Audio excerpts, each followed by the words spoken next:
بسم اللہ الرحمن الرحیم۔ محترم ناظرین کرام، السلام علیکم۔ ہم اپنے چینل سچے بول میں آپ کو خوش آمدید کہتے ہیں۔ تو آئیے چلتے ہیں آج کی خوبصورت کہانی کی طرف۔ میں ایک غریب گھرانے سے تعلق رکھتی تھی اور زندگی کی ان بنیادی ضروریات کو حاصل کرنے کے لیے جس محنت اور مشقت کا مجھے سامنا کرنا پڑتا اس کو بیان نہیں کیا جا سکتا تھا۔ میرے دل میں بھی خواہش ہوتی تھی کہ جیسے میری سہیلیاں زندگی کو اچھے طریقے سے گزار رہی ہیں، اپنے پہننے اور اوڑھنے کی طرف توجہ دیتی ہیں، اور جب ان کا دل چاہتا ہے وہ بازار جاتی ہیں اور اپنی من پسند کی شاپنگ کرتی ہیں اور اپنی من پسند کی چیزیں کھاتی ہیں، میں بھی انہی کی طرح زندگی گزارنا چاہتی تھی۔ لیکن بدقسمتی سے ہمارے گھر میں پیسے کی ریل بیل نہ تھی، بلکہ ہمارے گھر میں تو 3 وقت کا کھانا بھی بڑی مشکل سے پورا ہوتا تھا، کیونکہ ہم 3 بہنیں تھیں اور ہمارا کوئی بھائی نہیں تھا۔ میرا باپ ایک چائے کے ہوٹل پر کام کرتا تھا، جس پر سارے دن کی مشقت کے بعد رات کو وہ چند پیسے ہی اکٹھے کر پاتا، جس سے گھر کا چولہا جلتا تھا، اور میری ماں گھر پر ہی کوئی محنت مزدوری کرتی تھی، جس سے ہماری گزر بسر ہو رہی تھی۔ میری 2 بہنوں نے تو مڈل تک تعلیم حاصل کی تھی،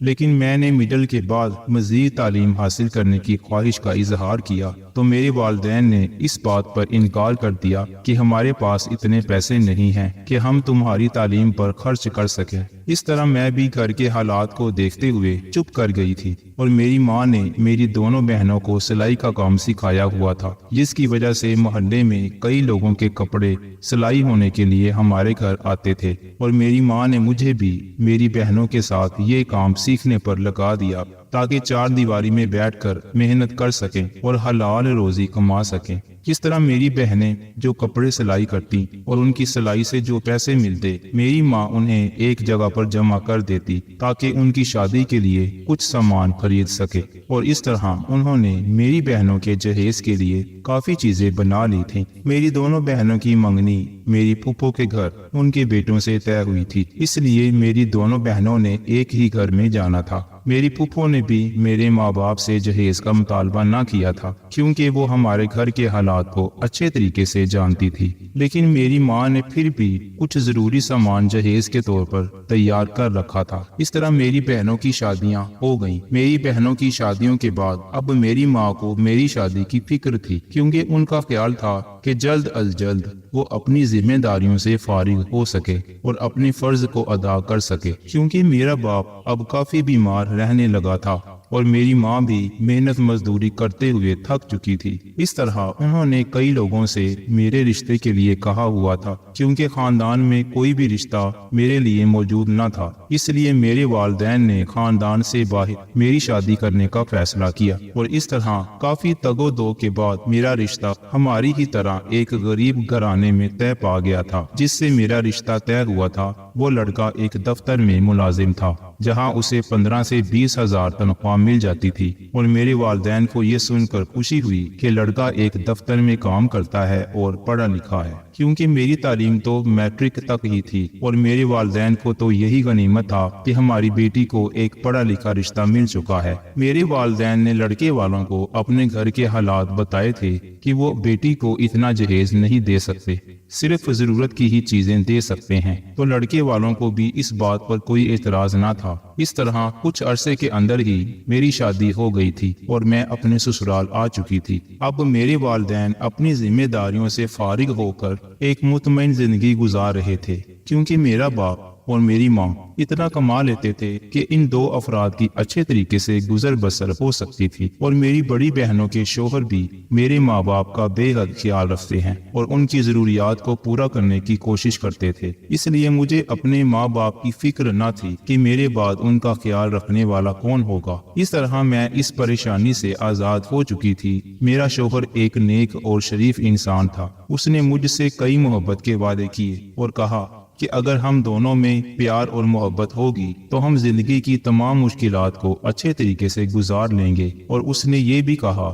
کہ ہمارے گھر کے حالات میں اور تم لوگوں کے گھر کے حالات میں کوئی خاص فرق نہیں ہے، اور مجھے اس بات کی خوشی ہے کہ تمہیں یہاں کوئی مشکل پیش نہیں آئے گی، کیونکہ تم پہلے بھی یہی زندگی گزار کر آئی ہو۔ جب میں نے اپنے شوہر کی بات سنی تو خاموش ہو چکی تھی، کیونکہ وہ سچ ہی کہہ رہا تھا۔ اور میں شادی سے پہلے یہ سوچتی تھی کہ شادی کے بعد میری زندگی بہتر ہو جائے گی اور میں بھی وہ آسائشیں حاصل کر سکوں گی جو میری سہیلیاں حاصل کرتی رہی ہیں، لیکن شادی سے پہلے بھی غربت کی زندگی گزارتی رہی ہوں اور شادی کے بعد بھی اس طرح کی زندگی گزارنی پڑے گی۔ غربت کے باوجود بھی میرا شوہر میری ہر خواہش کو پورا کرنے کی کوشش کرتا اور میری ضرورت کی چیزیں فراہم کرتا اور مجھے اپنے شوہر کی محبت پر کوئی شک نہ تھا، اس لیے میں اس کی محنت کی قدر کرتی تھی۔ اور اس طرح میری شادی کو 5 سال ہو چکے تھے، لیکن میرے ہاں کوئی اولاد نہ ہوئی تھی اور میری بے اولادی کی وجہ سے میرے سسرال والے اور میرے میکے والے بے حد پریشان تھے۔ شادی کے 2 سال کے بعد جب مجھے اولاد کی خوشخبری نہ ملی تو میرے سسرال والوں نے مجھے تانے دینے شروع کر دیے کہ ابھی تک اولاد نہیں ہوئی، ہمارے بیٹے کی نسل کیسے آگے بڑھے گی، اور اس بات کا ذکر انہوں نے کئی بار میرے ماں باپ سے بھی کیا تھا۔ لیکن میری ماں جب یہ بات سنتی تو انہیں بہت زیادہ تکلیف ہوتی۔ انہوں نے کئی دفعہ مجھے ڈاکٹر سے چیک کروانے کا مشورہ بھی دیا، لیکن میں ہمیشہ ان کی بات سے انکار کر دیتی تھی کیونکہ میں خود ہی اولاد نہیں چاہتی تھی۔ لیکن اس بات کا علم نہ میرے میکے والوں کو تھا اور نہ ہی میرے سسرال والوں کو تھا۔ اگر انہیں اس بات کا علم ہو جاتا کہ میں اپنے گھر کی غربت کی وجہ سے اولاد پیدا ہی نہیں کرنا چاہتی تو وہ مجھے ہرگز بھی اس گھر میں نہ رکھتے بلکہ اپنے بیٹے کی دوسری شادی کر دیتے۔ اس لیے میں نے اس راز کو راز ہی رکھا اور جب کبھی اس موضوع پر بات ہوتی تو ہمیشہ یہ کہہ کر بات ختم کر دیتی کہ اللہ کی طرف سے دیر ہے، لیکن اس حقیقت کے بارے میں میرا شوہر اور میں ہی جانتے تھے کہ سچ کیا ہے، کیونکہ میرا شوہر میرے اس راز میں میرے ساتھ شریک تھا اور کئی دفعہ میرے شوہر نے مجھے سمجھانے کی کوشش کی کہ جو تم نے فیصلہ کیا ہے وہ بالکل غلط ہے، کیونکہ میں اپنے گھر کی غربت کی وجہ سے اولاد نہیں چاہتی تھی۔ میرے دل میں یہ ڈر تھا کہ ہم تو غربت کی زندگی گزار رہے ہیں، اگر میری اولاد ہو گئی تو اخراجات مزید بڑھ جائیں گے اور زندگی مزید مشکل ہو جائے گی۔ لیکن میرے شوہر کا یہ کہنا تھا کہ جب اللہ تعالیٰ کسی کو اولاد سے نوازتا ہے تو اس کے رزق کا بھی بندوبست کرتا ہے، لیکن مجھے اپنے شوہر کی باتیں سمجھ میں نہ آتی تھیں، اس لیے جب کبھی وہ مجھے سمجھانے کی کوشش کرتا تو میں ہر بار اس کی بات کو نظر انداز کر دیتی تھی۔ اس طرح شادی کے 5 سال تو اسی بات کو نظر انداز کرتے ہوئے گزر گئے، لیکن شادی کے 5 سالوں کے بعد میرے شوہر کے ماں باپ نے اپنے بیٹے پر دباؤ ڈالنا شروع کر دیا کہ وہ دوسری شادی کر لیں۔ کب تک اپنی اولاد کی خواہش کو دل میں دباتے رہو گے؟ کیونکہ میرے شوہر کو بچے بہت پسند تھے۔ جب کبھی وہ اپنی بہن کے بچوں کو دیکھتا یا کسی رشتہ دار کے بچوں کو دیکھتا تو اس کے چہرے پر جو خوشی نظر آتی وہ بیان نہیں کی جا سکتی تھی، لیکن میں نے اپنے شوہر کی اس خوشی کو بھی اپنی ضد کے آگے پسے پشت ڈال دیا تھا، اور جب میرے کانوں میں اپنے شوہر کی دوسری شادی کی خبر ملی تو میرے پاؤں تلے سے زمین نکل چکی تھی، کیونکہ میں ہرگز بھی اپنے شوہر کو دوسری شادی کرتے ہوئے نہیں دیکھ سکتی تھی۔ اس لیے اب میرے دل میں ڈر پیدا ہو چکا تھا۔ میں نے اپنے شوہر کو اس بات پر منع کیا تو اس نے کہا کہ میں بھی اپنے والدین کو اس بات پر منع کرتے آیا ہوں، لیکن اب میں انہیں مزید اس بات پر نہیں روک سکتا، کیونکہ ان کے دل میں بھی یہ خواہش ہے کہ وہ بھی میری اولاد کی خوشی کو دیکھے، انہیں اپنے ہاتھوں میں کھلائیں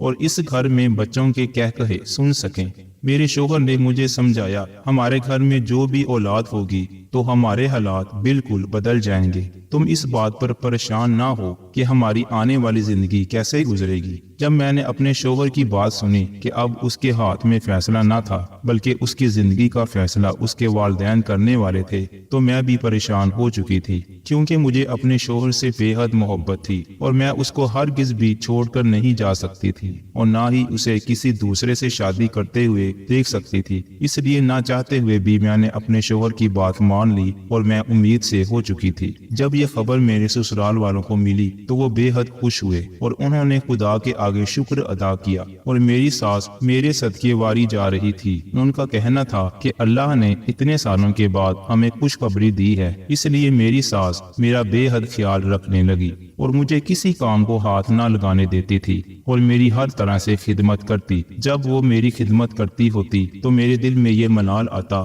کہ میں نے اتنے عرصے سے ان لوگوں کو اتنی بڑی خوشخبری سے محروم رکھا ہوا تھا، اور مجھے خود پر شرمندگی ہونے لگتی۔ میرا شوہر مجھے کہتا تھا کہ ہمارے گھر بیٹی پیدا ہوگی تو ہمارے حالات بدل جائیں گے اور ہم امیر ہو جائیں گے، اور جب میں اپنے شوہر کی یہ بات سنتی تو مجھے اس کی یہ بات مذاق لگتی تھی کہ میرے شوہر کا دماغ خراب ہو چکا ہے جو اس طرح کی باتیں کرتا ہے، کیونکہ اتنے سالوں سے تو ہمارے حالات نہیں بدلے۔ ہمارے گھر بیٹی پیدا ہونے سے ہمارے حالات کیسے بدل جائیں گے؟ لیکن میری ساس کی یہ خواہش تھی کہ ہمارے گھر میں بیٹا پیدا ہو، کیونکہ انہیں پوتے کا بے حد ارمان تھا۔ لیکن میرے دل میں نہ بیٹے کی خواہش تھی اور نہ ہی بیٹی کی خواہش تھی، کیونکہ میرے دل میں تو آنے والے وقت کو سوچ کر ہی گھبراہٹ ہو رہی تھی کہ پہلے ہی زندگی کافی مشکل سے گزر رہی ہے، آنے والی زندگی میں مزید مشکلات کا سامنا کرنا پڑے گا۔ اسی طرح وقت اپنے پر لگا کر گزر گیا اور میں نے ایک بیٹی کو جنم دیا۔ میری ساس نے جب میری بیٹی کا سنا تو ان کا چہرہ ایک دم سے اتر چکا تھا، اور میں بھی اپنے ساس کے اس رویے کو دیکھتے ہوئے چپ کر گئی تھی، کیونکہ اس میں تو کسی کا کوئی عمل دخل نہ تھا۔ لیکن میرا شوہر بے حد خوش تھا اور وہ اپنی بیٹی سے بے حد پیار کرتا تھا۔ میری ساس نے جب اپنے بیٹے کو اپنی بیٹی سے اس طرح پیار کرتے ہوئے دیکھا تو اسے ٹوکنے لگی اور کہنے لگی کہ بیٹیاں تو بیگانی امانت ہوتی ہیں اور ان سے اتنی محبت نہیں کرنی چاہیے، کیونکہ بیٹیوں نے تو اپنے سسرال رخصت ہو کر چلے جانا ہوتا ہے، اور بیٹے ہی ہوتے ہیں جو ساری زندگی ماں باپ کے ساتھ رہتے ہیں اور ان کا ہاتھ تھامے رکھتے ہیں۔ میرے شوہر نے جب اپنی ماں کی بات سنی تو انہوں نے کہا کہ میں آپ کی اس بات کو تسلیم نہیں کرتا، کیونکہ میں اپنے بیٹے اور بیٹی میں کوئی فرق نہیں کرتا ہوں۔ میں اپنی بیٹیوں کو وہی سہولیات فراہم کروں گا جو آپ لوگوں نے مجھے بیٹا ہونے کی حیثیت سے دی تھی۔ اور اس طرح میں ماں بیٹے کی بحث کو خاموشی سے سنتی رہی۔ میری بیٹی کو پیدا ہوئے کچھ مہینے ہوئے تھے کہ میرے شوہر کو ایک اچھی جگہ پر نوکری مل گئی اور اس کی تنخواہ بھی کافی زیادہ تھی۔ جب یہ خبر ہم گھر والوں نے سنی تو ہم بے حد خوش ہوئے۔ میرے شوہر نے مجھے کہا کہ میں تو تمہیں پہلے ہی کہتا تھا کہ جب ہمارے گھر بیٹی پیدا ہوگی تو ہمارے حالات بدل جائیں گے۔ میں اپنے شوہر کی بات سن کر خاموش ہو چکی تھی، کیونکہ یہ تو سچ ہی ہو رہا تھا۔ اس طرح ہمارے گھر کے حالات دن بدن بہتر ہونے لگے اور ہمارے گھر میں زندگی کی وہ تمام سہولیات موجود ہو گئیں جن کو ترستے ہوئے کافی عرصہ ہو چکا تھا۔ میرا شوہر اپنی بیٹی سے بے حد محبت کرتا اور بار بار یہی کہتا تھا کہ زندگی کی جتنی بھی سہولیات ہمیں ملی ہیں ہماری بیٹی کی قسمت سے ہی ہمیں حاصل ہو سکی ہیں، اور میری بیٹی بہت برکت والی ہے۔ میری ساس بھی اپنے بیٹے کی بات پر اتفاق کرنے لگی تھی۔ اسی طرح وقت گزرتا رہا اور پہلی بیٹی کی پیدائش کے 3 سال کے بعد میں دوسری دفعہ امید سے ہوئی، اور اس دفعہ میرے دل میں یہ خواہش تھی کہ میرے گھر بیٹا پیدا ہو تاکہ میں بھی ایک بیٹے کی ماں بن سکوں۔ لیکن میرا شوہر مجھے بار بار یہی کہتا کہ دوسری بیٹی پیدا ہوگی تو ہمارے گھر کے حالات مزید بہتر ہو جائیں گے۔ مجھے اپنے شوہر کی باتیں سن کر عجیب سا محسوس ہوتا کہ لوگ تو چاہتے ہیں کہ ان کے گھر بیٹا پیدا ہو، اور یہ کیسا شخص ہے جو دوبارہ سے بیٹی کی خواہش کر رہا ہے۔ اس طرح جب میرے گھر میں جب دوسری بیٹی پیدا ہوئی تو میرے شوہر کی خوشی کا کوئی ٹھکانہ نہ تھا، لیکن میری ساس نے بھی کوئی بحث و مباحثہ نہ کیا، بلکہ وہ تو بے حد خوش نظر آ رہی تھی۔ میرے شوہر نے نوکری چھوڑ کر اپنا کاروبار کرنا شروع کر دیا تھا، اور ان کا کاروبار اتنا وسیع ہوا کہ روزانہ ہی گھر میں ڈھیروں پیسے آنے لگے، اور میرے شوہر نے کئی جگہ پر زمین بھی خرید لی تھی۔ اور میرا شوہر بار بار یہ کہتا تھا کہ میری بیٹیاں قسمت اور مقدر والی ہیں، جن کی قسمت سے ہی ہمیں اتنا رزق حاصل ہوا ہے، اور میں بھی اپنے شوہر کی بات پر یقین کرنے لگی تھی۔ اس طرح ہم دونوں میاں بیوی اپنی بیٹیوں سے بے حد محبت کرنے لگے اور ان کی ضروریات کا ہر طرح سے خیال رکھنے لگے، اور پورے خاندان میں یہ بات مشہور ہو گئی تھی کہ ہم دونوں کی بیٹیاں گھر والوں کی آنکھوں کا تارا بن چکی ہیں، اور ہم نے آج تک اپنی بیٹیوں کو ڈانٹا تک نہ تھا اور نہ ہی انہیں کبھی روک ٹوک کی تھی، اور وہ جو بھی خواہش کا اظہار کرتی تو ہم میاں بیوی فوراً ہی اسے پورا کر دیتے تھے۔ اس طرح وقت گزرتا رہا اور میری بیٹیاں بڑی ہو چکی تھیں، اور ہم نے اپنی بیٹیوں کو اچھے اسکول میں تعلیم حاصل کروائی۔ میٹرک کرنے کے بعد میرے شوہر نے اپنی بیٹیوں کا ایک اچھے کالج میں ایڈمیشن کروا دیا تھا۔ جس کالج میں میرے شوہر نے بیٹیوں کا ایڈمیشن کروایا تھا اس کالج کا ماحول بہت ہی کھلا تھا۔ وہاں پہ لڑکیاں عجیب قسم کے لباس پہن کر آتی تھیں۔ وہاں پر سارے ہی امیر گھرانے کے بچے پڑھنے آتے تھے، اور میری بچیاں اس کھلے ماحول کی عادی نہ تھیں، کیونکہ ہم میاں بیوی نے اتنی آسائشوں کے باوجود اپنی بیٹیوں کو ایک خاص حدود کے اندر رکھا ہوا تھا کہ اس حدود کو پار نہیں کرنا، کیونکہ بیٹیوں سے محبت تو اپنی جگہ پر تھی، لیکن پھر بھی کہنے کو وہ بیٹیاں ہی تھیں، اور ان کی عزت ہمیں بہت زیادہ پیاری تھی، اس لیے ہم نے انہیں دنیا کی ہر بری نظر سے بچایا ہوا تھا۔ لیکن جب انہوں نے کالج میں جانا شروع کیا تو وہاں امیر گھرانوں کے بچوں کی عادات کو اپنانا شروع کر دیا۔ میری بیٹیوں نے آج تک ایسا لباس نہ پہنا تھا جو دیکھنے والوں کو شرمندگی محسوس ہو، لیکن جب سے انہوں نے کالج جانا شروع کیا تھا تو ان کے پہننے اوڑھنے میں کافی تبدیلی آ چکی تھی، اور میں نے بھی انہیں اس بات پر کافی روک ٹوک کی تھی، لیکن انہوں نے میری اس بات کو نظر انداز کر دیا تھا، اور میں نہیں چاہتی تھی کہ اس بات کا علم میرے شوہر کو ہو سکے، کیونکہ جب میری بیٹیاں ڈرائیور کے ساتھ کالج جاتی تھی تو وہ برقع پہن کر ہی جاتی تھی، جس کی وجہ سے ان کا باپ انہیں اس لباس میں نہیں دیکھ سکتا تھا، اور میں دل میں یہ سوچتی تھی کہ اگر اس بات کا علم ان کے باپ کو ہو گیا تو اس نے مجھے ہی برا بھلا کہنا ہے کہ میں ہی گھر پر موجود ہوتی ہوں، تو میں نے بیٹیوں کو کیوں منع نہ کیا۔ لیکن میرے بارہا منع کرنے کے باوجود میری بیٹیاں میری بات نہ مانتی تھیں۔ میری ساس بھی وفات پا چکی تھی اور گھر میں کوئی بڑی عورت بھی موجود نہ تھی جو انہیں اس بات پر سمجھاتی۔ ڈھکے چھپے الفاظوں میں نے کئی دفعہ اپنے شوہر کو اس بات پر سمجھانے کی کوشش کی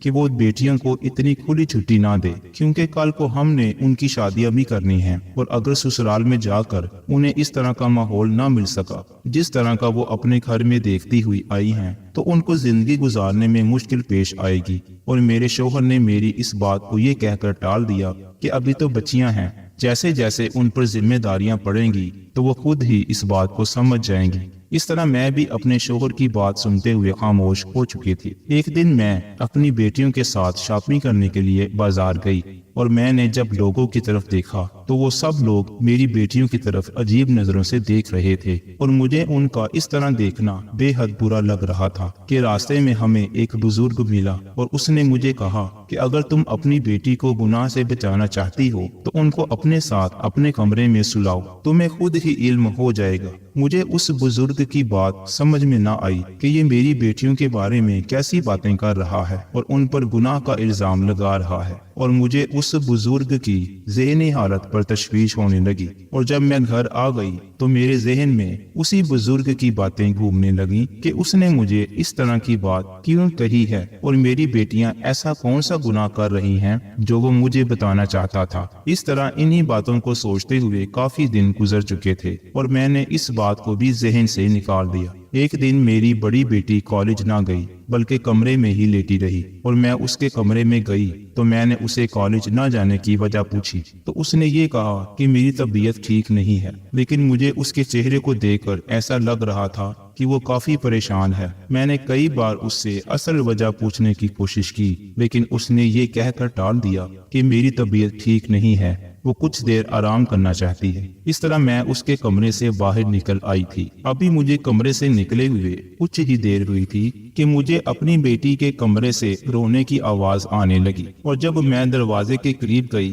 تو میں نے سنا کہ میری بیٹی فون پر کسی سے بات کر رہی ہے اور اس سے کسی بات کی التجا کر رہی ہے۔ مجھے اپنی بیٹی کا یہ رونا دیکھا نہ گیا، اور جیسے ہی میں دروازہ کھول کر کمرے میں گئی تو میری بیٹی نے فوراً ہی فون بند کر دیا تھا۔ اور جب میں نے اپنی بیٹی سے پوچھا کہ تم کس سے بات کر رہی تھی اور تم کیوں رو رہی تھی تو میری بیٹی نے مجھے کہا کہ میں اپنی سہیلی سے بات کر رہی تھی اور وہ مجھ سے ناراض ہو چکی ہے اور میں اس سے اپنے رویے کی معافی مانگ رہی تھی، لیکن مجھے اپنی بیٹی کی بات پر یقین نہ آیا، اس لیے میں نے سچ جاننے کے لیے اپنی بیٹی کے کمرے میں سونے کا فیصلہ کیا تاکہ میں یہ جان سکوں کہ اصل وجہ کیا ہے۔ اور میرے ذہن میں اس بزرگ کی بات بھی گھوم رہی تھی کہ کہیں ایسی بات نہ ہو جس کا اس بزرگ نے اشارہ کیا تھا۔ اس طرح رات ہوتے ہی میں اپنی بیٹیوں کے کمرے میں چلی گئی۔ میری بیٹیوں نے جب مجھے اپنے کمرے میں دیکھا تو وہ حیران رہ گئی اور انہوں نے کہا کہ آپ آج تک ہمارے کمرے میں اس طرح رات کو سونے کے لیے نہیں آئی ہیں۔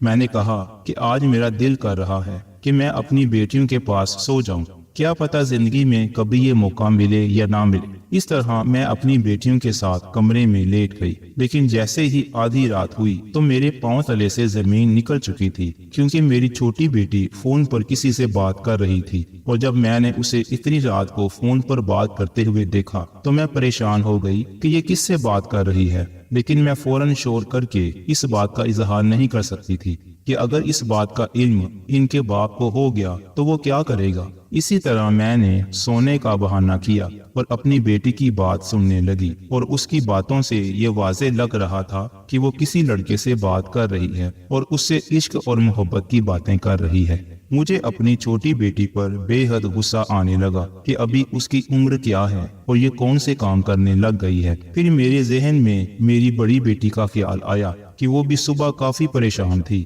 میری بیٹیاں کس راستے پہ نکل آئی ہیں، اور پھر میرے ذہن میں اسی بزرگ کی بات کا خیال آیا کہ تم اپنی بیٹیوں کو گناہ سے بچا لو۔ اس طرح میں نے دل میں ارادہ کیا کہ میں اپنی بیٹیوں سے کھل کر بات کروں گی۔ اس طرح میں نے فوراً ہی اپنی بیٹی کے ہاتھ سے فون پکڑ لیا اور فون کو بند کر دیا۔ جب میری بیٹی نے مجھے دیکھا تو اس کے چہرے کا رنگ اٹھ چکا تھا اور اس کے ہاتھ پاؤں کپ کپانے لگے اور وہ اپنی نظریں جھکا چکی تھی۔ جب میں نے اس سے پوچھا کہ تم کس سے بات کر رہی ہو تو اس نے بہانہ کیا کہ میں اپنی سہیلی سے بات کر رہی تھی۔ میں نے کہا کہ سہیلی سے بات کرنے کے لیے تمہیں آدھی رات کا وقت ملا ہے۔ اس طرح میری بیٹی کی آنکھوں میں آنسو آ چکے تھے۔ میں نے اس کے آنسوؤں کو دیکھتے ہوئے ایک گہرا سانس لیا اور اس کے ہاتھوں کو تھام لیا کہ مجھ سے جھوٹ نہ بولنا، جو بھی بات ہے مجھے بتاؤ۔ تو اس نے کہا کہ وہ کسی لڑکے کو پسند کرتی ہے اور وہ لڑکا اس سے باہر ملنے کی خواہش کا اظہار کر رہا ہے، لیکن میں نے اسے اس بات پر انکار کر دیا تھا